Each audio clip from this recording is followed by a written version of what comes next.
So have you just applied for a sponsorship application for your spouse, but also thinking about the possibility of applying for a visitor visa? If so, then you have come up to the right channel. I, on Canadian Desi, cover all the topics related to Canada, and spousal sponsorship along with visitor visa will be the topic of today's video.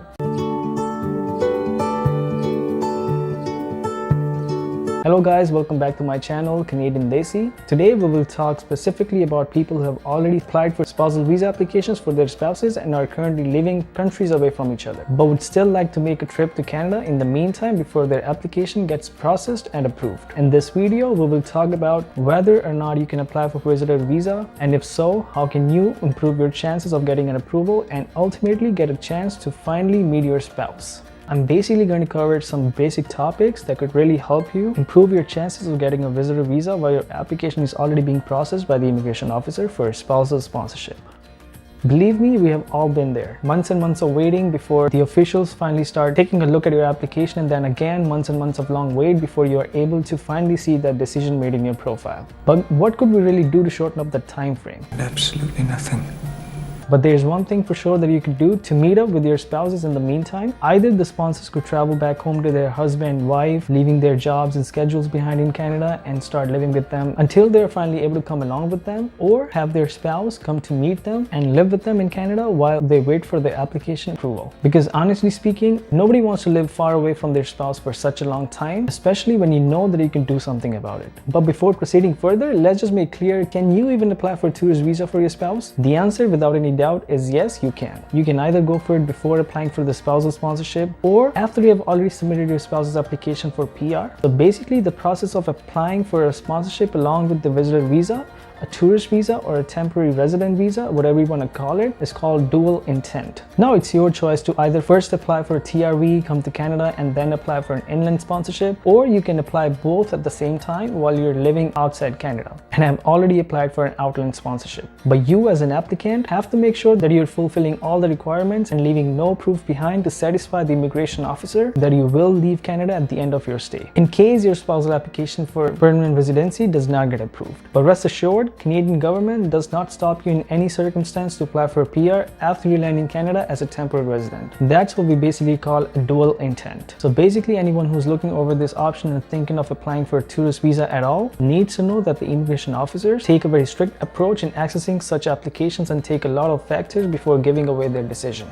Some of the things that they look at is how much time is the applicant willing to spend in Canada, how true and up to date are the documents being submitted, what will be the purpose and intent of the applicant's stay once they get their TRV, who will be supporting the applicant and incurring their expenses while they will be on their stay in Canada, and most importantly, what evidences are the applicant showing to the officer that proves that they will definitely leave Canada once their TRV expires, in case their PR application does not get approved. This last point will mainly be the thin line that will ultimately decide whether you will get your TRV or not. So let's talk about how can you really make the immigration officer believe that you don't have any intent to stay in Canada after your TRV expires. And the only way to show this is by showing strong ties to your home country. There are a variety of ways to show that to the immigration officer. Let's talk about some of the examples. The first is job or business back home. So even if your final goal is to ultimately start living with your spouse in Canada, you must be still employed somewhere back home, right? And that can turn out to be one of the most recommended ways of showing your intent of not staying in Canada. The longer you have been employed at your job back home, the better. Even though the jobs can be quit anytime you like without any notice, you can still show your employment proofs like the pay stubs and annual compensation records to prove that you do have something to return to. The second is owning a property or multiple properties back home. The more the amount of assets and real estate possessions you have back home, the better. Though just like the first point we just talked about, your property and assets can also be sold at any time, but to some extent, it can be helpful. The third helpful way of proving your intent is the family obligation. See, so as you all know, the maximum limit that a visitor visa holder is allowed to stay in Canada is 6 months, and if you have any family members other than your husband or wife already living in Canada, like your siblings or your parents or your spouse's parents, so you can show some sort of a proof that you're liable for taking care of them. That way you can make the immigration officer believe that you will return back home when your visa expires. And not just this, pretty much any sort of responsibility that you're obligated to carry out back home will help you get an approval on your visa.